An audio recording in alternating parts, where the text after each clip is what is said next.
sejam todos bem-vindos para mais uma aula da turma... Opa, meu frame estava errado aqui, gente. Comecei mal aqui, só um pouquinho.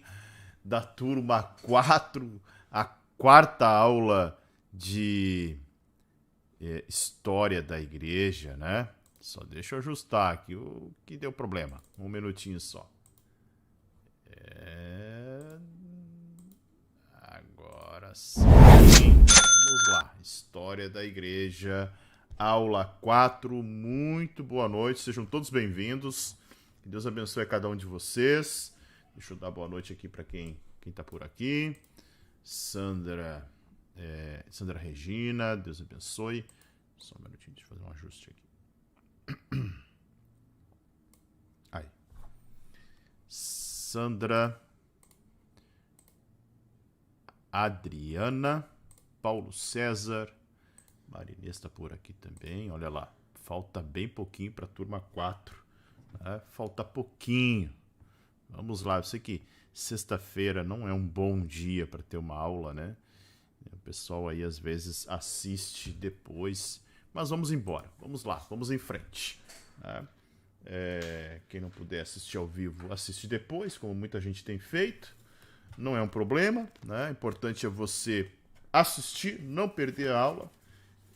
Já chegue aí deixando o seu like, muito importante para o canal. Se você está passando por aqui e não é inscrito, se inscreva no canal. Aqui fazemos uma boa teologia, uma teologia sincera, fiel às escrituras e com muito material, muito conteúdo totalmente gratuito, né? A única coisa que você precisa fazer aí é deixar o seu like, comentar e caso queira abençoar esse canal, você pode se tornar um membro dele por apenas R$ 4,99 e ter acesso aí a conteúdos exclusivos. Fran Sérgio, boa noite. Ivone, graça e paz. Deus abençoe a todos vocês. Então, vamos lá. Essa é a quarta aula de História da Igreja. Na próxima semana teremos a última e também a disponibilização do penúltimo e-book, né? Nós teremos ainda homilética com 4 aulas e depois teologia sistemática 2 com 5 aulas. Então, contagem regressiva, né, para a turma 4. 5, 9, 10. Depois dessa aula, nós teremos apenas mais 10 aulas e aí encerraremos também a turma de número 4. Então, depois de hoje, faltarão apenas 10 aulas, tá? Então, semana que vem, disponibilizo o e-book de homilética e também a avaliação de História da Igreja. Tá? Então, semana que vem, e-book de homilética e avaliação da História da Igreja. Hoje é a penúltima aula, tá? E semana que vem encerraremos a 8ª disciplina da turma 4. Então, deixe o seu likezinho aí, muito importante para o canal. Comente, retorne aqui depois. Retoma as aulas? Não entendi, Rosa. Na verdade, a turma 4 tem mais 10 aulas só, né? Semana que vem a gente encerra a História da Igreja e faltarão apenas 2 disciplinas. Homilética e Teologia Sistemática 2. E aí a gente encerra a turma 4. Tá? Então, a turma 4 já está indo para a penúltima disciplina, a 9ª disciplina. Lembrando que a gente fez um processo aqui de antecipar a disciplina de escatologia. A turma 4 cursou escatologia juntamente com a turma 3, até para nós otimizarmos o tempo e também avançarmos aí de forma que a conclusão de vocês não aconteça o que aconteceu com a turma 3, né? O curso leva 12 meses e a gente avançou aí com a turma 3 1 ano e meio, né? Certo, gente? Então, não esqueça de deixar o seu like, não esqueça de comentar e, se possível, né, torne-se um membro do canal, ajude o canal a crescer, tá bem? Deixa eu ajustar aqui e nós vamos iniciar, só um minutinho aí, nós já vamos iniciar a nossa aula de hoje, tá? Deus abençoe a todos, né? Talvez eu retorne no final aí. se não surgir nenhuma demanda. Estamos aí no momento de relógio de oração e creio que Deus aí, né, tem nos abençoado. Então, antes de vir para cá, já estava na igreja, né, nosso relógio de oração. Josiane, Deus te abençoe também. Né? Então, vamos lá, vamos para a aula de hoje, uma aula edificante, uma linda aula, e espero que você goste, né, e desde já aí, deixa o seu comentário depois da aula, né, encerrando aqui, deixa o seu comentário o que você achou da aula de hoje, certo? Deus abençoe a todos, até mais.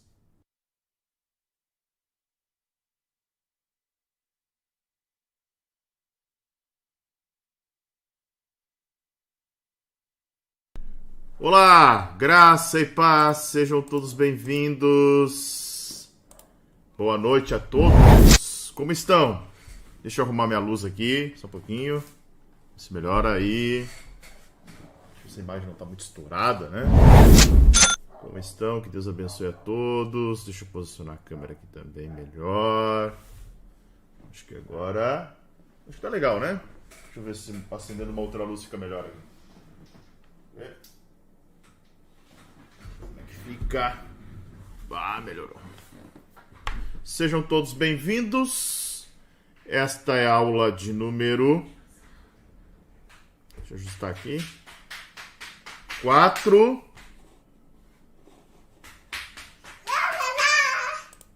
Boa noite, boa noite. Deixa eu ver como é que tá o comentário, se tá aparecendo. Oiê! Quem apareceu aqui? Veio dar boa noite já? Boa noite, paz. Paz? Boa noite, paz. Boa noite, paz. Deixa eu ver se eu consigo acertar os comentários aqui, gente. Não tá rolando. Só um pouquinho. Ai. Meus olhos. Só um pouquinho. Deixa eu ver se eu consigo arrumar o comentário aqui. Não tá indo os comentários. Olha só. O que será que houve? O que aconteceu? Não tô conseguindo colocar o comentário do pessoal na tela. Tira o dedo do nariz. Tira o dedo do nariz. Será que eu vou conseguir agora? Tira o dedo do nariz. Meu barco é pequeno, que grande é o Então canta aí com o teu. Jesus segura minha mão. Ele é uma piloto, que grande é o mar. Jesus segura minha mão. Isso aí. Ué, gente, atualizou. 3 palavrinhas só. Eu aprendi de cá. Tchau. Tu já vai? Sim. Depois tu volta, né? Boa noite, boa noite, boa noite. Pessoal, só tô com um problema aqui que eu não tô conseguindo colocar os comentários. Só um pouquinho, tá? Ver se eu consigo ajustar. Porque o OBS atualizou e eu demorei para entrar justamente porque tava com problema até com a minha câmera. E agora os comentários estão com problema. Deixa eu ver se eu consigo ajustar. Vamos ver.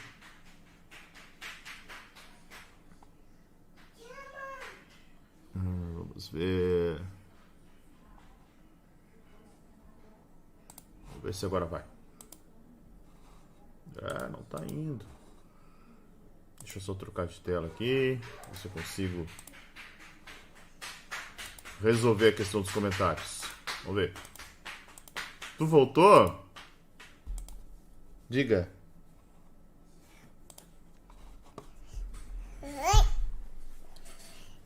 Dá oi pro pessoal. Que você leu, que não começa desde da majestade de Jesus. Que você leu, que não começa da majestade de Jesus. Agora vou começar o gadinho. Então tá, dá um tchau pro pessoal então. Tchau. Ela veio só pra cantar. Boa noite, boa noite, boa noite pessoal. Deixa eu ver se eu consigo ajustar aqui os comentários. Tentei colocar. Ele tá dando um erro aqui, vamos ver. Vamos ver se eu consigo. Poxa vida. Ai, ai. tá indo para a tela os nossos comentários. Mas tudo bem, vamos lá. Pelo menos eu consigo ler todos eles aqui na tela. Abrir uma outra tela aqui. Vamos para a nossa quarta aula de História da Igreja.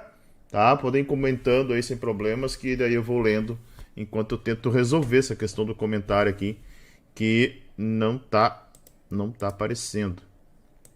Deixa eu fazer uma outra tentativa aqui. Deixa eu ver se eu lembro, interagindo nos comentários. Então esta é a nossa quarta aula de História da Igreja. Sejam todos bem-vindos, né? Depois de um tempinho aí, 2 semanas sem nós termos aula desta turma, retornamos agora, né, para semana que vem concluir a disciplina de História da Igreja. E aí faltarão apenas 3 disciplinas para nós concluirmos a turma de número 3, certo? Hoje eu abri as inscrições para a 5ª turma, que acontecerá em 2023. Então, se você sabe de alguém que queira participar, se você deseja compartilhar na sua tela, né? Então é muito importante que você possa também, de alguma forma, compartilhar nos seus stories, onde for, né? Que a gente possa ter aí o maior número de alunos possíveis. E realmente não vou conseguir. Deixa eu fechar aqui, deixa eu abrir novamente, ver se eu consigo jogar os nossos comentários para a tela, mas está um pouco difícil aqui, viu? Não sei o que aconteceu. Se você já chegou aqui, deixa o seu like, por favor, deixa o seu like. Deixa o seu likezinho aí, muito importante. Vamos ver se agora vai, tá? Vamos ver. Acho que agora vai. Vamos ver. Vamos ver se agora eu consigo colocar os comentários. Difícil.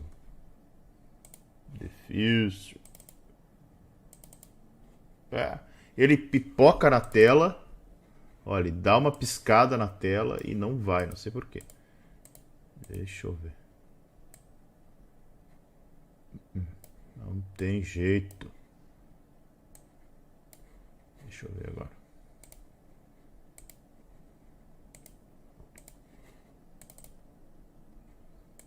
Não. Ó. Tem alguma configuração. Mas vamos lá. Eu vou tentando enquanto vou falando com vocês. De imediato também, se você deseja, né? Antes de nós irmos para a nossa aula, se você deseja ser um mantenedor do Teologia para Todos, né? Se você deseja de uma certa forma nos auxiliar aí, toda ajuda é bem-vinda, né? Deixa eu desligar outra luz que o banner ficou brilhoso lá. Aí, agora o banner ficou melhor. Tava enroladinho, daí ele aparece todo tortinho aí, mas agora já está melhor. Deixa eu ver se eu consigo, gente. Desativar fonte, atualizar o navegador.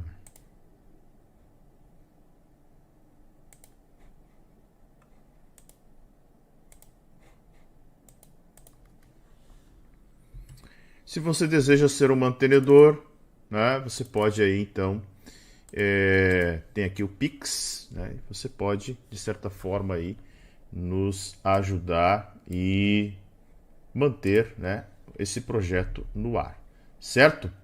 Que Deus abençoe você. Se você deseja também ser um mantenedor periódico, frequente, nós temos aí um canal no Telegram, e esse canal então permite que a gente consiga manter aí os projetos, os investimentos necessários para este trabalho continuar no ar, certo? Eu estou aqui apanhando para ver se eu consigo botar esses comentários, mas enfim, vamos lá. Ok, gente, paramos na página de número 26. Isso aí, 26, deixa eu ver. Isto. Paramos na página de número 26. Vamos falar um pouco hoje sobre a teologia da escolástica.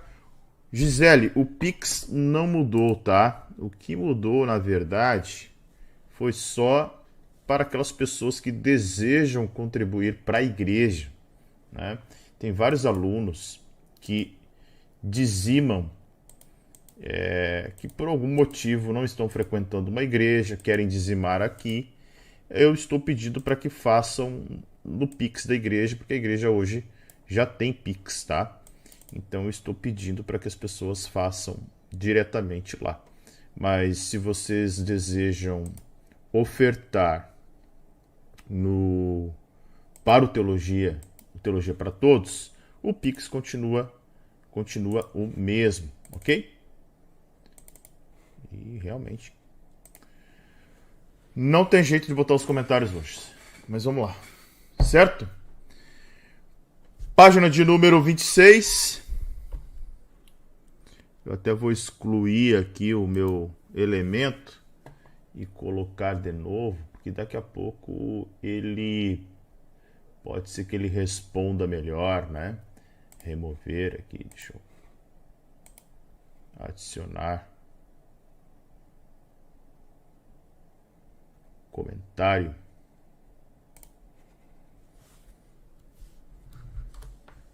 E pode ser que ele resolva funcionar. Comentário. Opa, olha aí.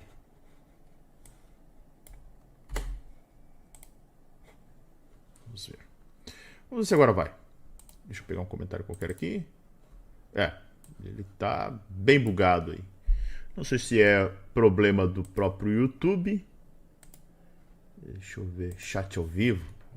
Vamos ver. Tem um outro link aqui. Apanhando hoje. Não, mas não é. Aê! Poxa vida! Agora só deixa eu ajustar ele na tela aí. Que ficou um negócio grande. Só um pouquinho, gente. Tá, deixa eu ajustar aqui. Deixa eu ajustar meu comentário. Sabe quando tu fica incomodado? Eu sou assim. Aí, ó, já ficou bacana. Certo, gente? Agora eu tô feliz. Agora eu consegui colocar aqui. Deixa eu ajustar. Os comentários estão aí. Vocês podem comentar à vontade. Boa aula, né? E que a gente possa... ó, agora ele sumiu de novo. Brincadeira, tia. Ó, agora foi. Tá demoradinho, mas tá indo. Tá bem. Vamos ver se é isso. Vamos ver. Ele tá um pouquinho lento aí, mas os comentários estão indo. Certo, gente? Então vamos lá. Página de número 26. Vamos falar sobre a escolástica, né? Vamos falar um período bem interessante da história da igreja. Aí, ó, vamos ver. Agora sim. Agora os comentários estão funcionando bem. Olha aí, boa noite, boa noite. Até que enfim, né? Poxa, tava incomodado já com isso aí. Agora sim, graça e paz. Agora eu vou botar o comentário de todos aí, dos que já comentaram, eu coloco na tela. Ok? Comentário de todo mundo aí na tela. Bora pra aula, feliz agora. Deixa eu só compartilhar o meu slide aqui. Nós vamos, neste momento, finalizar o período da igreja medieval e vamos adentrar no período da Reforma Protestante, tá? Vamos entrar no período da Reforma Protestante. Deixa eu só ajustar o slide agora, porque é alguma atualização do OBS que me desconfigurou tudo aqui na tela, mas tá ótimo. Vamos lá. Ao vivo é assim mesmo, né, gente? Bênção de Deus. Bom, vamos lá, então, falar um pouquinho sobre esse período final aqui, né? hoje nós vamos ver o fim da Idade Média, o declínio do papado, vamos entrar provavelmente na Reforma e no movimento puritano, certo? Então, vamos falar um pouquinho do fim da Idade Média, certo? Lá na página de número 26, nós vamos falar sobre o escolasticismo, que teve início em meados do século XI, tá? O escolasticismo teve início no meados do século XI e alcançou o seu apogeu no final do século XI. O que é a escolástica ou o escolasticismo, certo?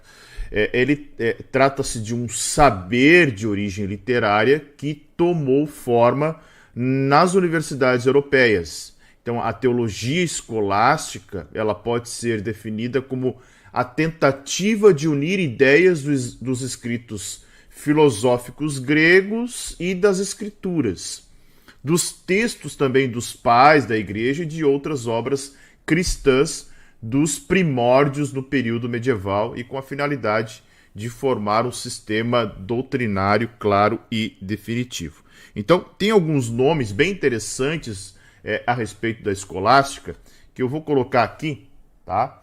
Deixa eu colocar na tela para você. Acho que fica bem legal de visualizar aí. Só um pouquinho. Que também desconfigurou lá a forma de visualizar. Deixa eu ver se eu melhoro aqui, gente. Aí, vou compartilhar com vocês a tabela que está lá na página de número 26, tá? É a tabela que está na página de número 26. Vou dar um zoom que fica melhor até para a gente olhar. Tá? Fé, razão e os universais na teologia medieval. Tem um nome que é proeminente na questão da escolástica, que é Tomás de Aquino, tá? Então, Tomás de Aquino, ele é um nome assim, muito forte nesse período da escolástica. Ele tem uma obra chamada Suma Teológica, tá? Eu vou pegar apenas um volume aqui, são 5 volumes. Esse aqui é o volume de número 3. Esse é o camarada chamado Tomás de Aquino, doutor Tomás de Aquino, doutor da igreja, né? A igreja católica, claro, chama ele de Santo Tomás de Aquino, mas o fato é que a obra dele é uma das principais obras da igreja católica e é um corpo de doutrina que surge nesse período da escolástica, tá? Então, olha só, nós estamos falando aí... Opa, o que houve aqui? Só um pouquinho. Só um pouquinho, gente. Acho que parou aqui a transmissão do meu tablet. Um minutinho. Aí, ó. Então, alguns nomes surgem nesse período aqui medieval, lembrando que ele é um período da razão, é um período em que a teologia une essa fé e a razão, muito influenciada por Aristóteles, né? Lembrando que o período de Agostinho é o período ali que nós temos a fé influenciada, a teologia influenciada por Platão. Agora, ainda influenciada, óbvio, por pensadores gregos, nós temos aí uma teologia influenciada por Aristóteles no pensamento da razão. Então, por exemplo, João Scoto Erigena, né, ele cria que para que se possa compreender, então ele dizia crer para compreender, né? Embora Agostinho também tenha uma frase muito parecida falando da sapiência, né? Sapientia Dei, né? A sapiência divina, a sapiência de Deus. E João Scoto, ele falava que a razão concentra-se na revelação para entendê-la. Ou seja, notem que é uma teologia mais apegada, e isso é muito importante a gente entender, tá? Que é um período que a igreja está partindo para uma fé mais racional, essa fé mais racional, de certa forma, ela se torna uma fé fria, lembrando que muitos chamam esse período da Idade Média como a Idade das Trevas, nós já falamos isso, né?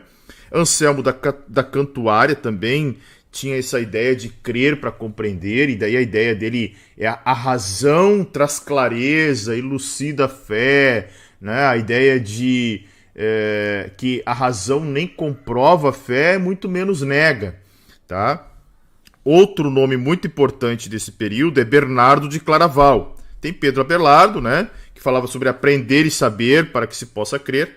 Bernardo de Claraval vai dizer que Deus é conhecido por meio do amor que se tem nele. Pedro Lombardo é um outro nome muito importante desse período. Os dilemas da fé são resolvidos por intermédio da razão. Alberto Magno, Boaventura, Rogério Bacon, John Duns, Escoto, Guilherme de Ockham e, claro, Tomás de Aquino. Opa, o que houve aqui? Só um pouquinho. Tomás de Aquino como o principal expoente desse período. Quando você fala de escolástica, quando você fala desse período em que a fé e a razão começaram a andar juntas, no sentido de entender a fé pela razão, Tomás de Aquino é o nome mais conhecido, né? A razão e a filosofia são auxílio da fé e da teologia, na visão de Tomás de Aquino, e há uma verdade só, a mesma para a fé e para a razão. E a razão chega à verdade com dificuldades cheias de erros. É claro que, sobre a questão universal, olha só, eles tinham influências neoplatonistas, influências universais, conceptualistas, nominalista, ou seja, não tem existência objetiva. Então foi um período de muito pensamento, foi um período de muita teologia, sim. Não foi um período assim que a gente pudesse, embora alguns digam que o período das trevas, não foi um período de ignorância, não foi um período de destoar do saber, ou de abandonar o saber. Pelo contrário, na verdade, poderia-se dizer que período das trevas mais pela questão da razão estar acima da fé, né? Então, é isso que a gente vê nesse período da Idade Média, ok?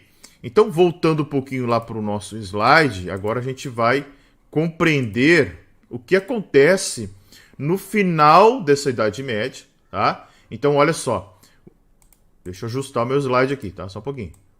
Ver se é o meu slide que tá fora ou é o meu slide, sim. Só um pouquinho. Um minutinho aí, tá? Eu já ajusto. Um pouquinho aí. Eu vou ajustar o slide.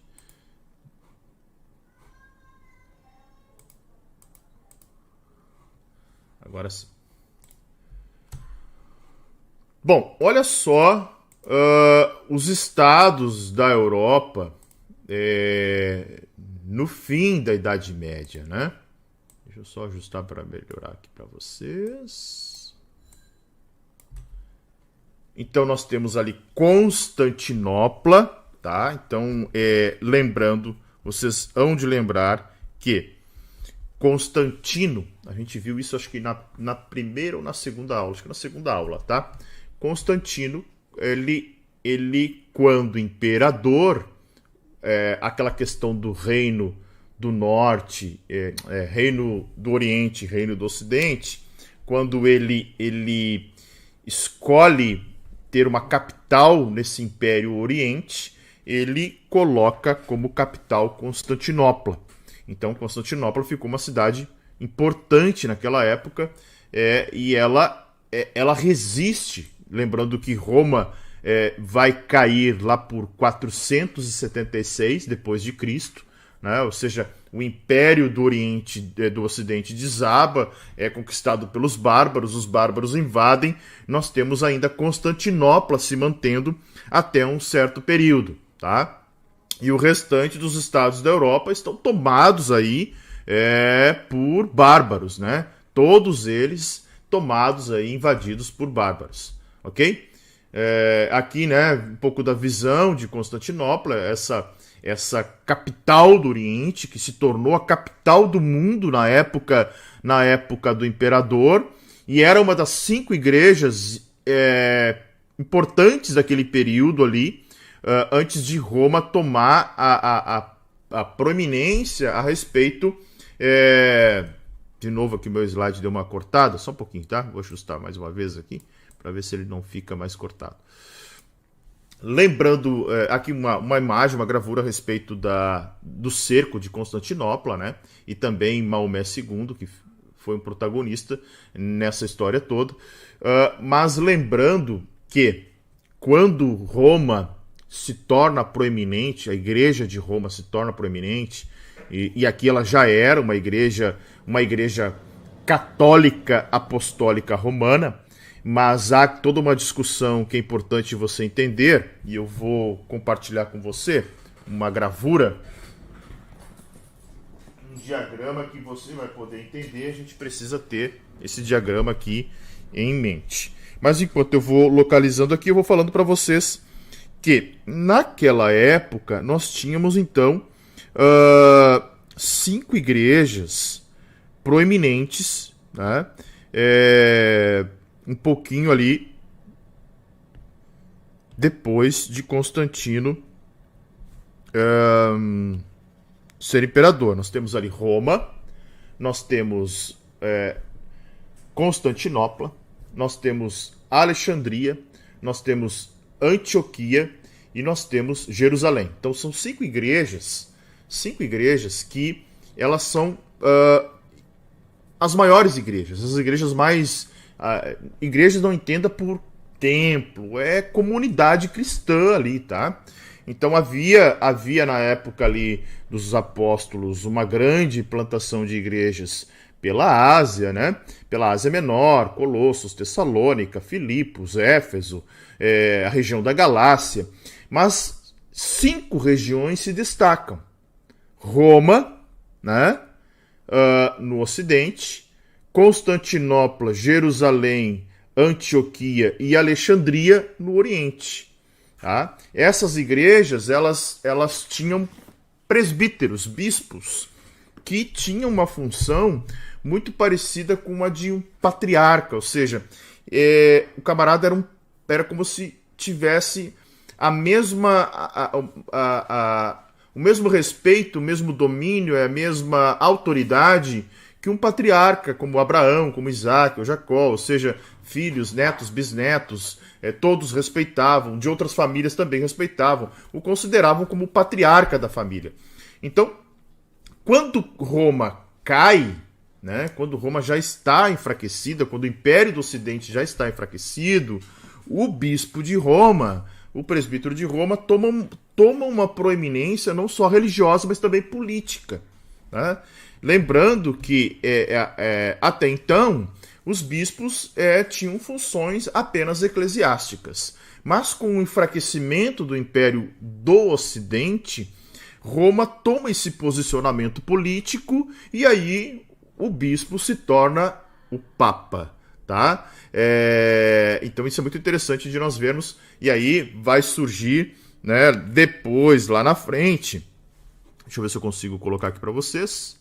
Só um pouquinho. Vamos ver onde é que está aqui. Aí. Só um pouquinho, tá? Só ajustar aqui que eu já coloco para vocês aqui. Aí. Esse diagrama é bem interessante, tá? Ele vai mostrar a respeito de quando a igreja se torna católica. Olha só. Né? Então ela já vem, na verdade, né? Principalmente nesse período que eu tenho falado aqui, onde acontece esta, digamos assim... Só um pouquinho, tá? Deixa eu ajustar melhor aqui para não ficar tão feio aí na tela. Aí, tá? Estão enxergando bem? Então, isso tudo aqui, né, enquanto nós estamos falando, a igreja ainda, ela tem uma, digamos assim, uma proeminência católica, né? E lá depois, em 1054, nós vamos ter o rompimento que a gente vai chamar de cisma do Oriente. Isso acontece dentro da Idade Média, tá? Onde a Igreja Católica ela sofre uma, digamos assim, um racha, né? A gente chama mais de cisma, aonde a Igreja do Oriente, não satisfeita com a condução, se separa da Igreja do Ocidente. Então nós temos aqui, lembrando, né? Eu falei para vocês, eram 5 igrejas, tá? Ó, Roma, Antioquia, tá aparecendo legal aí? Alexandria,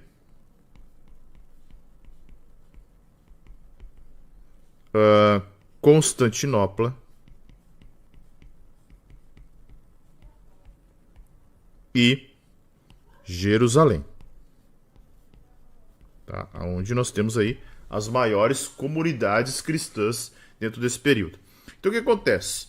O povo do Oriente ali, né, descontente com a condução e a forma como Roma estava, né, se posicionando, tinha uma questão que acontece no Concílio de Calcedônia, que é o seguinte, é a discussão, e eu já falei em algum outro momento aqui, deixa eu puxar a câmera para cá que eu vou localizar o slide, que é uma discussão bem interessante que vai acontecer a respeito de um tema que surge lá, vai surgir lá no Concílio de Calcedônia a respeito de um tema chamado Theotokos ou Christotokos. O que era isso? Eles estavam debatendo a respeito de uma heresia que surge naquele período, se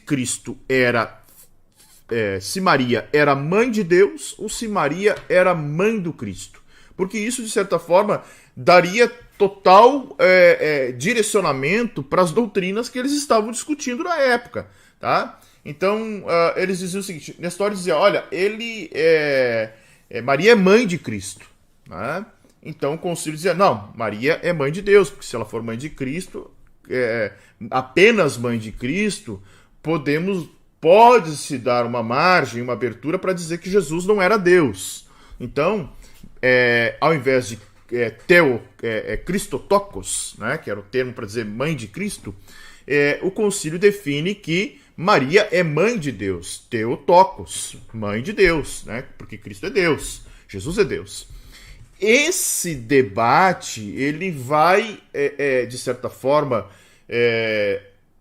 essa definição de Maria como mãe de Deus vai ser assimilada por um grupo como se Maria estivesse no mesmo nível, no mesmo posicionamento da Trindade, né? E aí começam-se então as doutrinas heréticas, né, a respeito da chamada Mariologia, tá?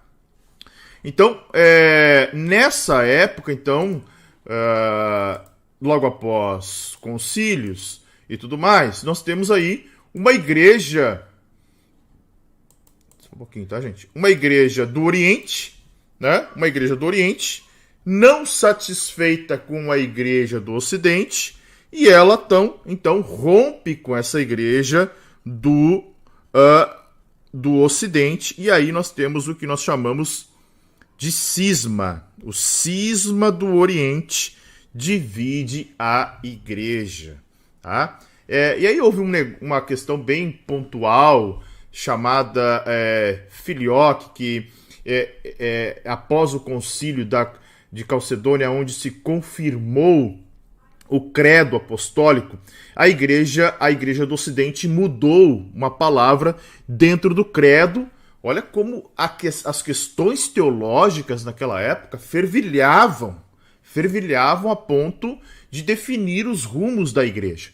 Então, e aí surge a igreja ortodoxa nesse período. Se você quer conhecer um pouquinho mais, tem uma aula do bacharelado de teologia que eu vou colocar depois nos comentários, quando eu encerrar essa aula aqui. O primeiro comentário que eu vou fixar é a respeito do surgimento do catolicismo e da Igreja Ortodoxa. Vale muito a pena você assistir, tá? Eu recomendo que você assista fortemente essa aula para você entender todo esse processo do nascedouro da Igreja Católica, toda essa questão que envolve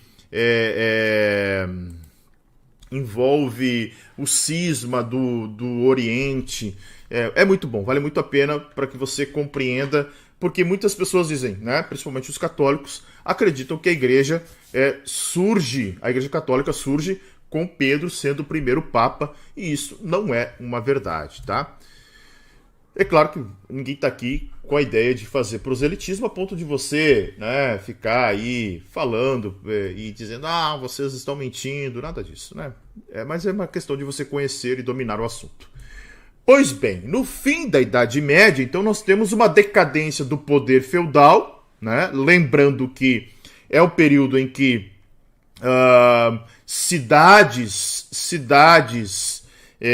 regiões começam a ter um fortalecimento do poder nacional, porque até então a gente fala assim de cidades e nações no período da Idade Média, essas fronteiras não eram bem definidas e também não se tinha reuniões de estados e de departamentos ou províncias a ponto de se poder definir o que era. Então o poder feudal era muito grande, né? Tinha lá um senhor, né? um senhor feudal, dominava uma região, dominava, né, um lugar, então ele tinha um poder muito forte. E aí, com o tempo, com a militarização dos grupos e o surgimento então de cidades fortificadas a ponto de você ter reuniões e conquistas de cidades, vai surgindo aí um poder nacional que seria por intermédio dos reis. E aí, claro, né, surgindo também um florescimento urbano, as pessoas deixando de habitar isoladamente, vivendo mais em comunidade, e isso, né, de certa forma, fomentando o urbanismo, a economia, e aí surgindo o capitalismo, tá? E é o período também que começam as grandes navegações, as grandes explorações, rotas marítimas muito extensas, né? Explorações de outros lugares, né? E havia, no final da Idade Média, um grande problema teológico que era em relação ao que chamamos de crise da salvação, né? Lembrando que é um período em que os homens estão focados e trabalhando muito a questão da razão, né? Tá muito forte a questão da razão dentro do ambiente que esses homens estão discutindo teologia. E aí, a Idade Média começa a surtir alguns efeitos na vida desses camaradas. Primeiro, né? A ansiedade quanto ao destino e à morte, questionamentos para onde o corpo vai, para onde o homem vai, o que acontece depois, né? Ansiedade em relação a isso, ansiedade da culpa e da condenação, e ansiedade espiritual do vazio e da falta de sentido. Foi o chamado, por isso também, Idade das Trevas, né? Foi essa crise de salvação, e aí surge, né, com isso o chamado renascentismo, né? O renascimento. E o renascimento é o novo nascimento da antiguidade antiga, né? Isso aí a gente estuda, né, com muita propriedade aí, nas escolas. O que é o renascimento? É a filosofia grega, o direito romano, é o humanismo, né? É o homem enquanto investigador e explorador da criação, e surgem grandes nomes do Renascimento: Michelangelo, Da Vinci, Sanzio, Copérnico, né, todos eles cristãos aí, e vão aí desbravar a questão da filosofia e da questão da teologia, né? Tem uma frase de Da Vinci muito interessante, né? Que o teu trabalho seja perfeito para que mesmo depois da morte ele permaneça, né? E aí foi um período de muita arte também, então por isso que alguns até combatem essa ideia da Idade das Trevas, ou seja, embora espiritualmente falando sim, né? Mas foi um período de grande produção. Aí entra lá na página de número 27 o declínio do papado. Isso aqui é muito importante para a gente entender, né, o que começa a acontecer aqui dentro da questão do papado. Entre os séculos 14 e 15, a igreja medieval, deixa eu só, estou lutando com o slide aqui, não estou conseguindo ajustar hoje, mas vamos lá, vou tentar mais uma vez aqui. Tá cortando para vocês aí, né? Acho que agora ficou legal. Beleza. Então, entre os séculos 14 e 15, a igreja medieval ela começa a enfrentar uma série de crises, tá, que preparam o caminho para a reforma protestante. A primeira dessas crises, ela tem um desafio de autoridade eclesiástica que foi representada não só pelo Papa, mas pelos concílios, né? Para vocês terem uma ideia, em 1302, o Papa Bonifácio VIII, ele promulgou uma bula. O que era a bula? A bula papal era como se fosse um decreto, tá? Então, assim, tinha lembrando, né, que o Papa, nesse período, ele tem poder político também. Por quê? Porque lá atrás, né, quando da queda de Roma, que o Papa assume, então, esse poder político junto com o poder eclesiástico, espiritual, começa-se, então, a busca do Estado, juntamente com a Igreja, de definições de modo de vida, de leis, de impostos e tudo mais. E o Papa é uma personagem muito importante porque ele tem o poder, digamos assim, de ungir reis. Quem é que poderia ungir um rei? Quem é que poderia declarar que um homem era rei de uma província, de uma cidade ou de uma nação? Era o Papa, né? Então, o Papa tinha a palavra do Papa descrita numa bula papal, ela tinha poder de lei, era um decreto. Então, o Papa Bonifácio VIII, ele promulga uma bula em que afirmava que todo o poder espiritual e temporal pertencia ao Papa, pertencia aos pontífices romanos, decidindo assim que qualquer pessoa que quisesse obter a salvação tinha que se submeter ao Papa. E sem submissão de ninguém, sem submissão essa pessoa não poderia fazer parte da igreja, né? Então, ou seja, olha, se submete ao Papa ou você não faz parte da igreja, e não fazendo parte da igreja você não tem salvação, né?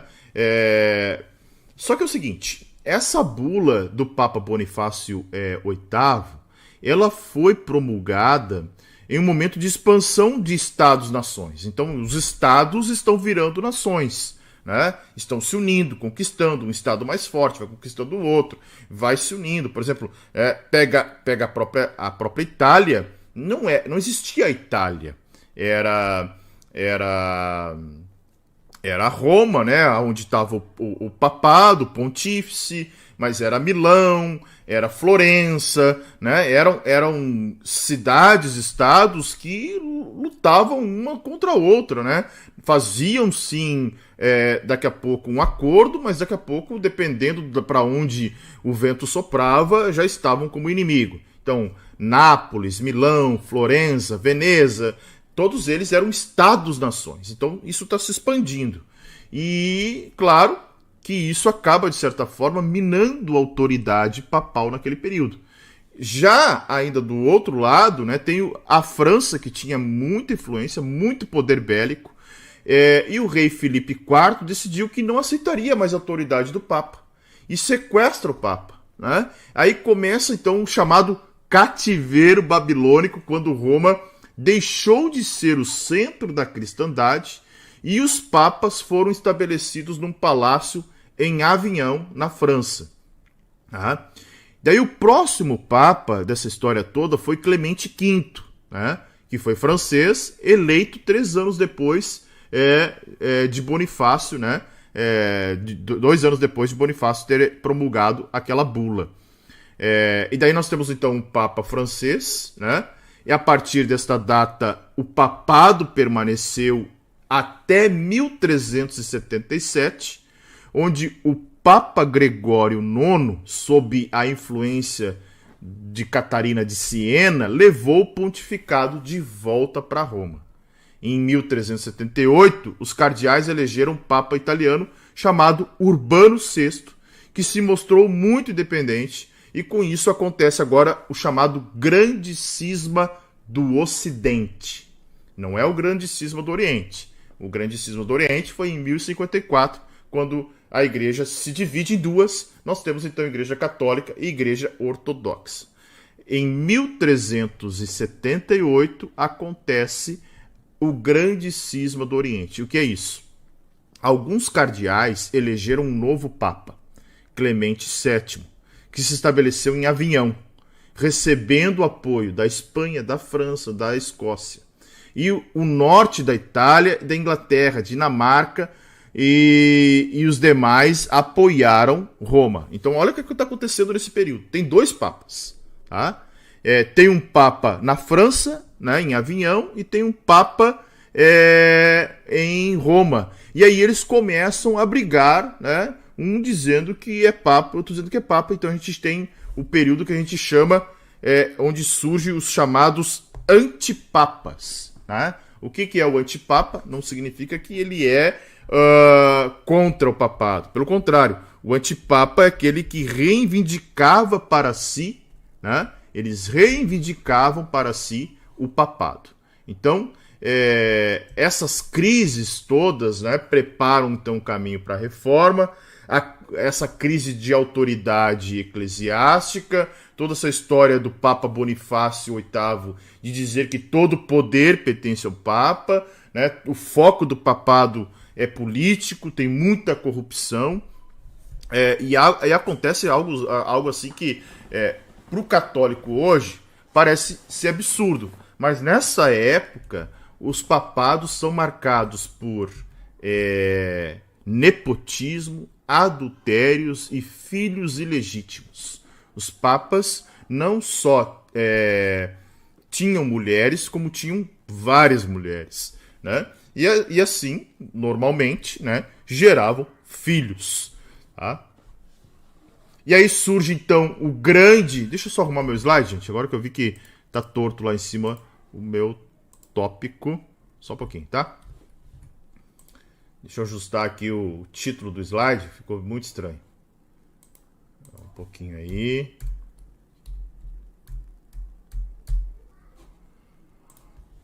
Ok. Bora lá.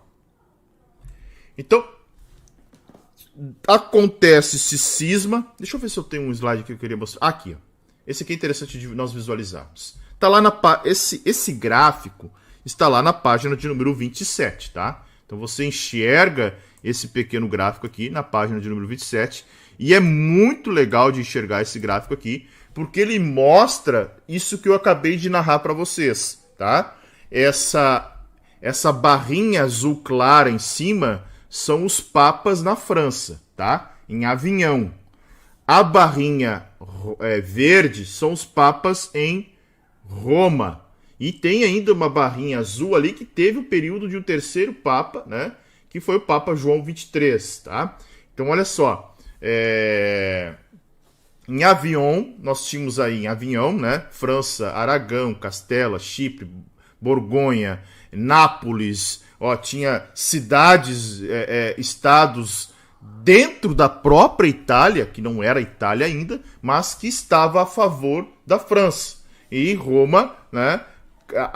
Tendo aí um outro papa até acontecer esse cisma, o grande cisma do Ocidente, onde nós temos praticamente 2 papados e um reivindicando o papado do outro, né? E aí surge o que nós chamamos de os antipapas.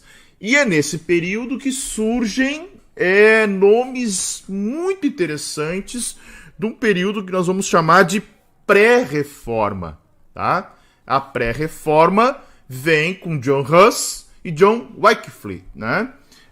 São nomes bem interessantes porque eles condenavam a corrupção do clero, essa corrupção do papado, esse nepotismo, a simonia. O que é simonia? Era a compra de votos dentro do papado, suborno religioso, né? O ensino sacramental medieval que existia, a infabilidade papal, ou seja, sua santidade, né?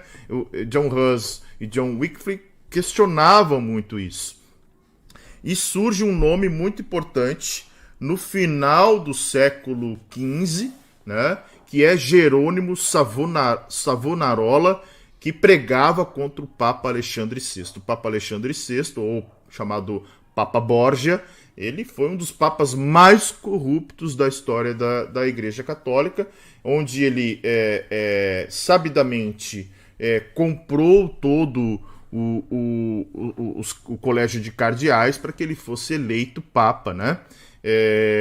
E aí sim, né, com vários filhos ilegítimos também, uma baita rede de manipulação, de corrupção, e Jerônimo Savonarola, junto com esses homens, são homens que estão ali no período chamado pré-reforma, tá? Muito interessante.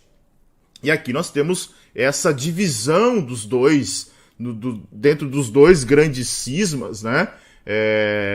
Cidades que, de certa forma, estão do lado da França, né? E outras que estão do lado de Roma, dos dois papados aí. Então, os três homens que são nomes bem interessantes. John Huss, ele morre em 1411, alguma coisa assim. E ele vai dizer uma frase quando ele está sendo queimado, né? Dizer o seguinte: olha, hoje, porque Huss significa ganso, né? Se não me falha a memória, em alemão. Ele está dizendo: olha, hoje vocês matam o ganso, mas daqui a 100 anos surgirá um cisne. Tá? Deixa eu achar a frase corretinha aqui.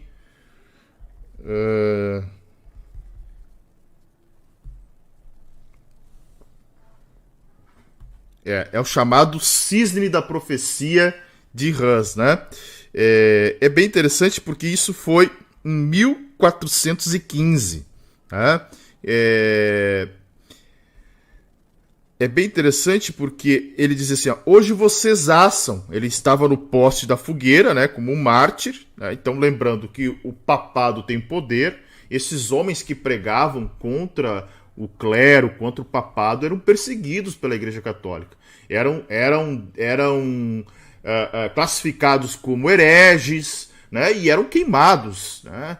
Dizem que Jerônimo Savonarola teve sua língua arrancada antes de ser queimado. Então era um período de tortura e de maldade assim nunca visto, né, dentro da igreja, da história da igreja. John Huss, então, que combatia o clero, que pregava contra o clero, ele dizia: olha, hoje vocês assam um ganso, né, que é o Huss, porém, daqui a 100 anos cantará um cisne. E o que é interessante é que 100 anos depois, né, passam 100 anos da morte de John Huss, surge então nada mais, nada menos do que Martinho Lutero, quando começa a lecionar sobre a epístola de Paulo aos Romanos. Isso é tão lindo ver o agir de Deus nessa história da igreja. É tão maravilhoso você compreender o que Deus fez nesse período tão escuro e tão nebuloso da história da igreja, aonde os reformadores, então, com as suas próprias vidas, acabam de direcionar a igreja para um outro caminho. E nós estamos no mês da reforma, né? Eu até vou começar essa semana uma série de vídeos curtos dentro do próprio Instagram, onde eu vou colocar ali a questão da reforma, a contra-reforma, a dieta de Worms, os 5 solas e o nome de grandes reformadores em comemoração a esse período da reforma protestante. Aí então entramos no período da reforma, certo? Deixa eu ajustar aqui meu slide de novo. paciência comigo, tá? Paciência aí que a gente vai ajustando aqui. Só deixa eu ajustar. Estamos na página agora. Eu não falei, só para encerrar, eu não falei sobre a queda de Constantinopla, né? Que está lá no final da página de número 28, que acontece, né, ali no final de meados do século XV, né? Que aonde os otomanos acabam, de certa forma, tomando as cidades ocidentais, chegam em Constantinopla e aí, de certa forma, conquistam também, e nós temos aí a derrocata de Constantinopla sendo conquistada pelo Império Otomano, pelos turcos. Tá? Deixa eu só ajustar o último slide aqui. E a gente vai falar agora da Reforma Protestante. Período maravilhoso. E a Reforma tem algo que eu preciso dizer aqui para você, que talvez você não saiba. A Reforma, ela começa com Martinho Lutero, mas ele não foi o único reformador. Nós temos a Reforma acontecendo em vários períodos da Europa. Ela começa na Alemanha, mas ela acontece na Holanda, ela acontece na Suíça, ela acontece na França, ela acontece na Inglaterra, ela acontece em vários países, na Nova Inglaterra, ela acontece em vários lugares. Então, a Reforma com Martinho Lutero foi, digamos assim, um pontapé, né? Martinho Lutero deu o pontapé para a Reforma Protestante. Mas nós vamos ver depois, né, que esse período surgiram outros nomes, outros reformadores, que são nomes muito importantes para a história da igreja e nas mais variadas vertentes da igreja, né? O puritanismo, o anglicanismo, o próprio luteranismo, né? Que são movimentos que vão surgindo aí dentro da história da igreja. Certo? Vamos então falar da Reforma Protestante. Bora lá, colocar o nosso slide. Estamos na página de número... Deixa eu ver aqui. Agora na página de número 29. Unidade 5, falando da Igreja Reformada, tá? Esse período da Igreja Reformada, ele vai da queda de Constantinopla, em 1453, até o final da chamada Guerra dos 30 Anos. Ok?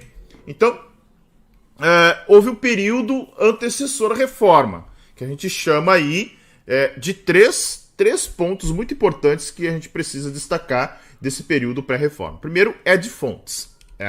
É o retorno às fontes.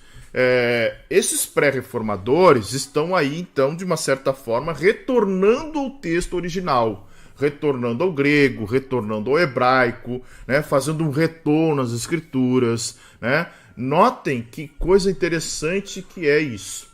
É um avivamento que surge na história da igreja. Isso é de fato, né? A reforma é um avivamento. E é um avivamento que começa com um retorno às Sagradas Escrituras. Né?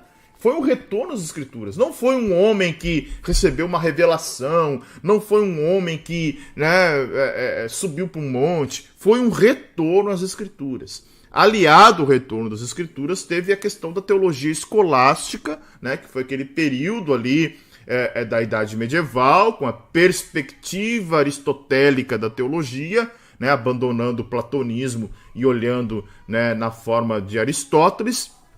E outra coisa importante que explode a reforma é o chamado Index Prohibitorum. O que é isso? Foram os livros que a Igreja Católica proibiu que fossem lidos. Até pouco tempo atrás, digo 50 anos, 60 anos, a Igreja Católica tinha ainda um Index Prohibitorium. Né? Deixa eu ver se eu acho aqui. Deixa eu ver se eu acho para compartilhar com vocês. Ó, ele foi abolido. Olha que coisa interessante, gente. O Index Prohibitorum foi abolido em 1966 pelo Papa Paulo VI. Então, nesta lista estavam livros que iam contra os dogmas da igreja. Tá? Olha o que era em determinados momentos da história. Olha quem foi proibido de ser lido dentro da igreja. Galileu Galilei, Nicolau Copérnico, Giordano Bruno, Nicolau Maquiavel, Erasmo de Roterdã, né? Nomes: Blaise Pascal, René Descartes, Rousseau, Immanuel Kant, outros mais, né, poetas também, romancistas também foram proibidos, como Victor Hugo, Voltaire, Balzac, deixa eu ver o que mais aqui. Daí tem uma lista de obras proibidas. Dante Alighieri, Montaigne, deixa eu ver quem mais. Esses nomes aí, né? E outras obras. Então notem que por isso que também foi chamado do período da Idade das Trevas, né? Tipo, a igreja proibia alguns livros de serem lidos, e isso então faz com que essa reforma surge. E quem era proibido? Erasmo de Roterdã, por exemplo, que fez uma edição crítica do Novo Testamento em grego. Né? Aí, de certa forma, surge a imprensa, né, com Gutenberg, porque até então as traduções, a Bíblia, ela era copiada manualmente, certo? Então era um trabalho, até porque a gente diz, a igreja proibia de ter a Bíblia. Também, mas só que era um trabalho muito árduo, né? Imagine copiar a Bíblia manualmente, levava tempo, era caríssimo. Então poucas pessoas, além do clero, tinham acesso ao texto bíblico. E aí, com o surgimento da imprensa, da cópia e divulgação com Gutenberg, aí é uma contribuição também para o período da reforma. Houve uma reforma magisterial e uma reforma radical. Né? Magisterial, apoio mútuo entre os reformadores, magistrados e conselheiros, e uma reforma radical na rejeição da gerência secular nos assuntos da igreja, porque a igreja aqui é política, né?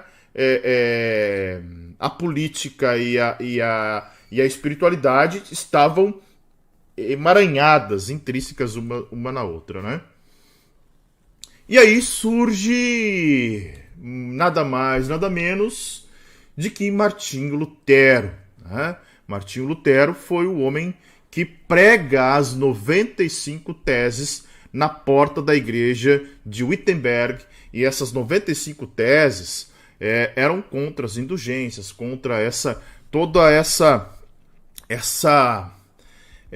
esse poder papal que existia, e claro, reforma, né? Reforma de quem está protestando. Martinho Lutero era um monge, ele não pensava em sair da igreja, né? A ideia dele era reformar a igreja, era que o Papa se arrependesse, que o Papa voltasse atrás em algumas questões, mas não foi possível, né? Porque o Papa também não queria, de certa forma, perder. Aqui a Basílica de São Pedro, a primeira versão foi feita, né, por Constantino, tá? Martinho Lutero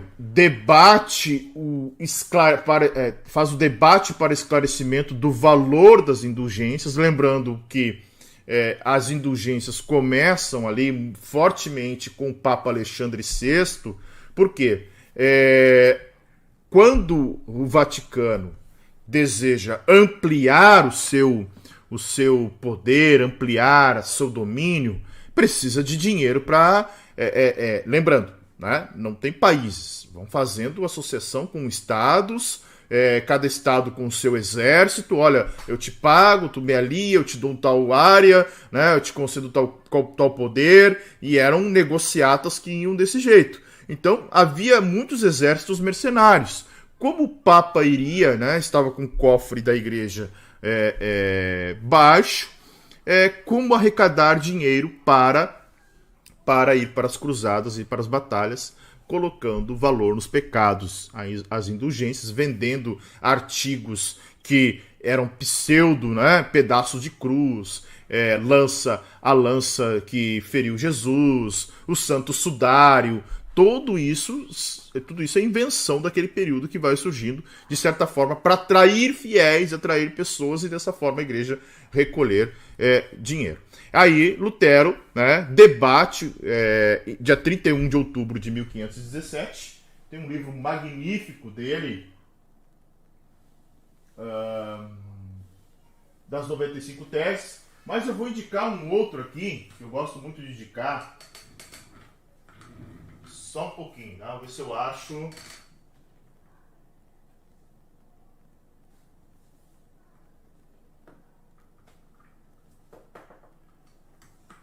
Eu quero indicar 2 livros, deixa eu ver se eu acho aqui, tá?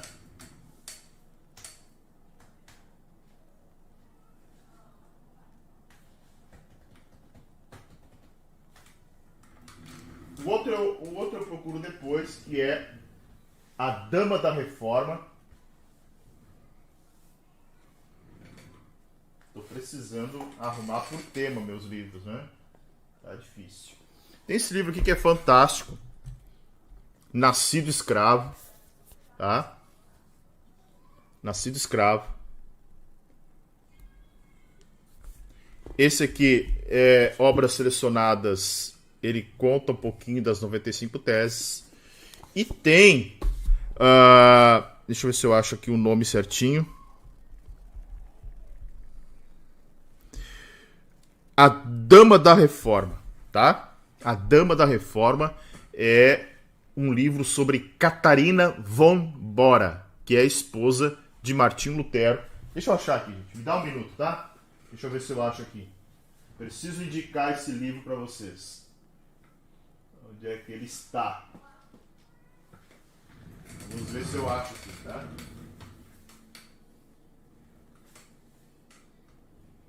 Tá por aqui.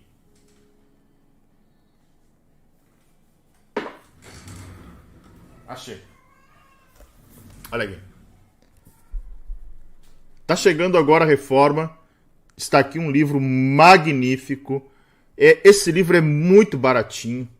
Esses dias estava por R$5. Sério, R$5. Ele conta a história da primeira dama da reforma, que era esposa de Martinho Lutero, né? Catarina von Bora. Catarina von Bora. Ok.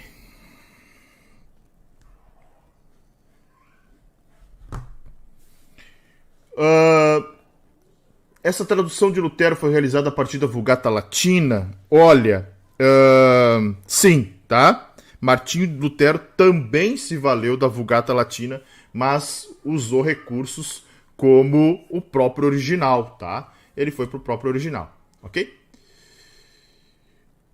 Algumas teses aqui para vocês verem como Martinho Lutero estava focado e retornando justamente para o texto bíblico, né? Olha que coisa interessante. A tese de número 62. O verdadeiro tesouro da igreja é o Santíssimo Evangelho. Cheguei a me emocionar aqui, bati no microfone. É o Santíssimo Evangelho da glória e da graça de Deus. Olha que coisa importantíssima de se entender, sabendo que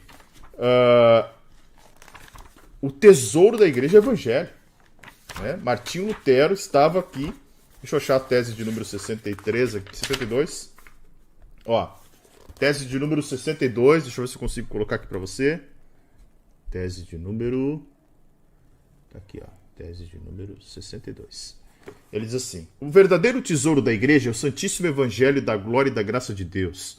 Em boa parte da igreja, o Evangelho de Deus é uma coisa bastante desconhecida. Olha o que ele está dizendo, gente. Em boa parte da igreja, o Evangelho de Deus é uma coisa bastante desconhecida. Mera coincidência, né? Se for... Como é que é a frase? Qualquer semelhança com a realidade é mera coincidência. Não, não é, né? Por isso, temos que falar dele um pouco mais amplamente, pois Cristo nada deixou no mundo exceto tão somente seu Evangelho. E daí a tese 63, né? Esse tesouro, entretanto, é o mais odiado e com razão, porque faz com que os primeiros sejam os últimos. E aqui, né, Tese 66. Os tesouros das indulgências, por sua vez, são as redes com que hoje se pesca a riqueza dos homens.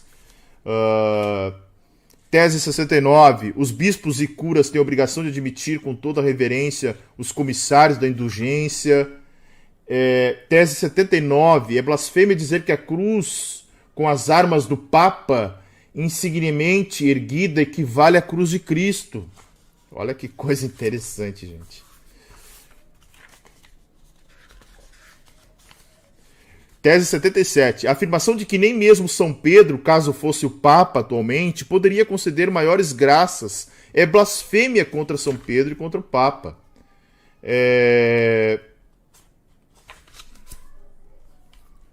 E outras teses, né? Formando as 95 teses.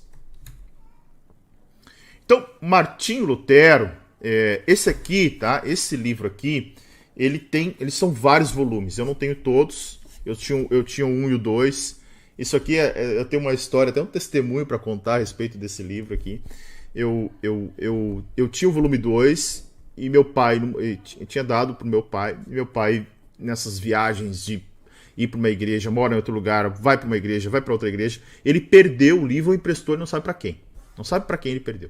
E aí, numa das minhas viagens de férias, eu catando no OLX, eu acho uma obra dessa em Florianópolis.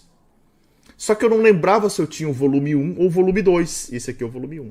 Volume 1. Chamo o cara, vou comprar dele, ele tá vendendo. Ele era um ateu, gente. E aí a gente começa a conversar. Já tinha sido presbiteriano, já tinha sido assembleiano. Olha, uma loucura. Então eu acabei... Não, moral da história. Eu acabei comprando, chego em casa... Era o próprio volume 1, que eu acabei doando depois, ficando com 2 volumes. Mas essa é uma obra bem interessante, acho que ela é 13 ou 15 volumes, toda a obra de Martinho Lutero, tá? Toda a obra de Martinho Lutero. Muito boa mesmo. Então, aí começam algumas questões a respeito de Martinho Lutero, né? A conversão do direito para o magistério, pregação sobre salmos... Romanos, Gálatas, Hebreus, 95 aqui, tá? Não é 97. Com uma crítica muito forte na forma de pensar. Martinho Lutero vai dizer, olha, minha situação era que apesar de ser um monge impecável, eu me punha diante de Deus como um pecador perturbado por minha consciência e não tinha confiança de que meus méritos poderiam satisfazê-lo. Então, quando ele se depara com o texto de Romanos, capítulo 1, verso 17, que diz que o justo viverá por sua fidelidade em Deus, ali vira a chave e ele começa então a ver que tinha algo errado com a igreja ao qual ele pertencia. Né? Então, a justificação pela fé, né, é o artigo pelo qual a igreja se mantém ou cai. E aí, né, fazer um jabazinho aqui dentro do meu canal, se você olhar as mensagens que nós temos nos cultos, você vai ver que a gente falou muito aqui sobre justificação pela fé, porque nós estamos aí numa série de Romanos desde abril, que eu vou intercalar com uma outra série agora, mas muito interessante esse texto, o justo viverá pela fé, é Paulo citando Abacuque, capítulo 2, tá?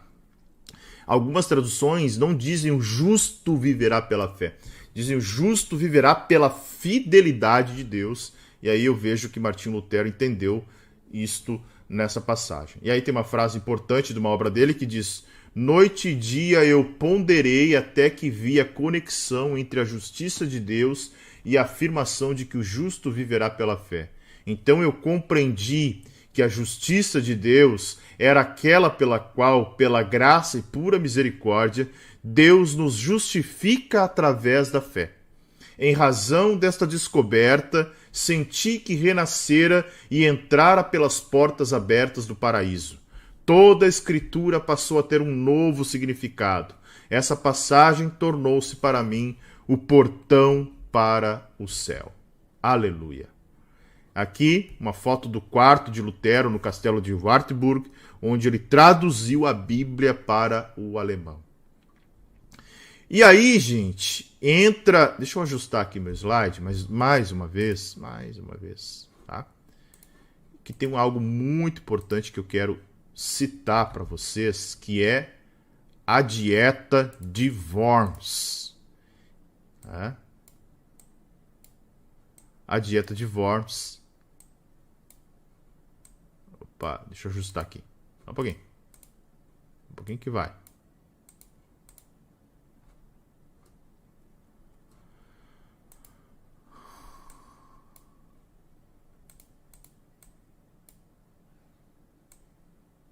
Um pouquinho, tá, gente? Aguenta aí. Um minutinho. Aí.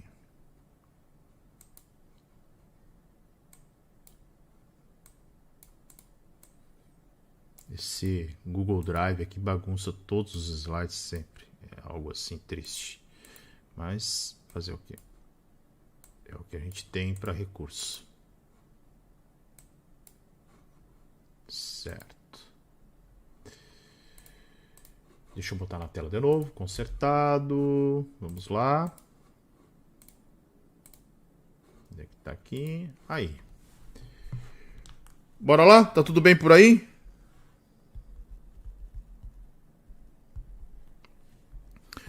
Olha só. Vamos falar um pouquinho agora sobre um período muito importante, né, em relação a Martinho Lutero, que foi a Dieta de Worms, tá? O que foi a Dieta de Worms? Foi uma dieta imperial, ou seja, uma assembleia do Sacro Império Romano, germânico, né, realizada em Worms, que na época era uma cidade livre do Império, né? Esse tipo de assembleia era um órgão deliberativo, formal, e suas decisões valiam para todo o Império, tá? E o resultado dessa dieta de Worms é o Edito de Worms, que endereçou especificamente as ideias de Lutero e os efeitos da Reforma Protestante. Para vocês terem uma ideia, a dieta se reuniu em 28 de janeiro até 26 de maio. Ó, janeiro, fevereiro, março, abril, maio, 4 meses do ano de 1521, sobre a presidência do imperador Carlos V. Né? Houve outras dietas de Worms, né, realizadas em outros anos, mas essa foi a mais conhecida. O que aconteceu? Vamos lá.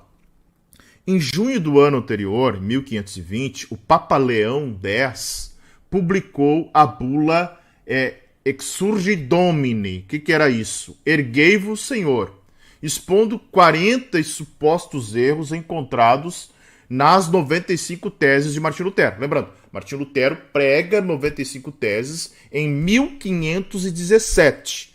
3 anos depois, o Papa Leão X publica esses 40 possíveis erros, né, de Martinho Lutero e outras obras que teriam sido escritas. Daí, na Assembleia de 1521, o próprio Lutero foi convocado pelo imperador Carlos, né, para que pudesse comparecer, tá?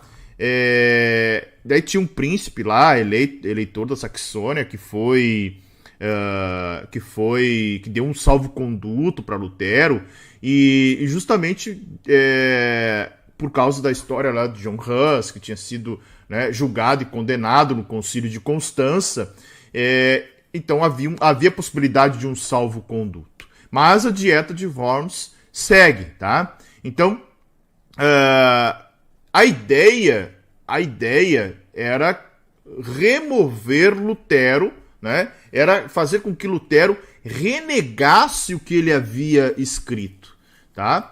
E assim, ó, Lutero, renega aí, né, volta atrás, e aqui tem uma imagem, uma gravura a respeito da dieta de Worms, né? E aí tem uma frase interessante que Lutero vai dizer, tem um hino famosíssimo que é Castelo Forte, não sei se você já escutou, que foi composto por Lutero, e diz a história que Lutero, ao se dirigir para a dieta de Worms, ele cantava essa música, Castelo Forte é o nosso Deus, né? Castelo forte é o nosso Deus, espada e escudo. É uma música que ultrapassa aí séculos, né, sendo cantada, muito bonita, que Lutero chega, então, na reforma, na dieta de Worms, ali perante o imperador, e ele diz, olha, já que tu me pede uma resposta simples, darei uma que não deixa margem para dúvidas.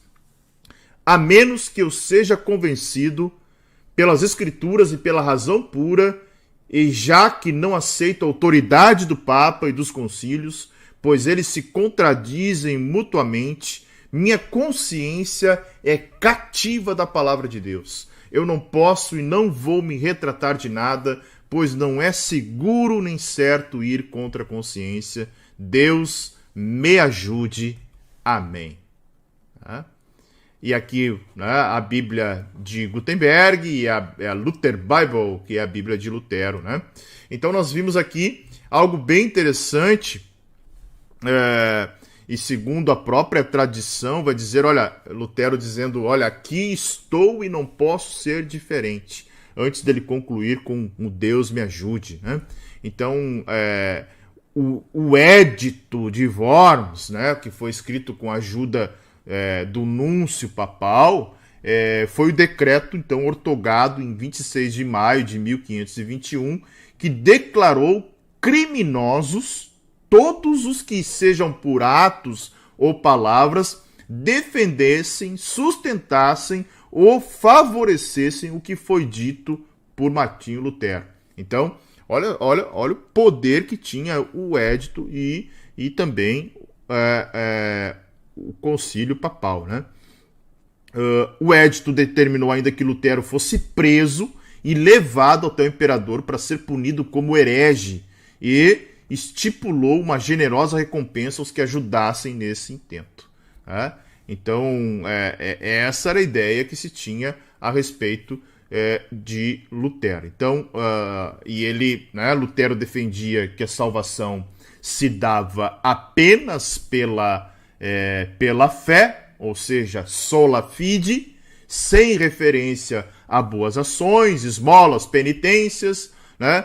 Estes eram, segundo Lutero, meios da graça, que significa que eles concediam a graça a quem realizasse. Né?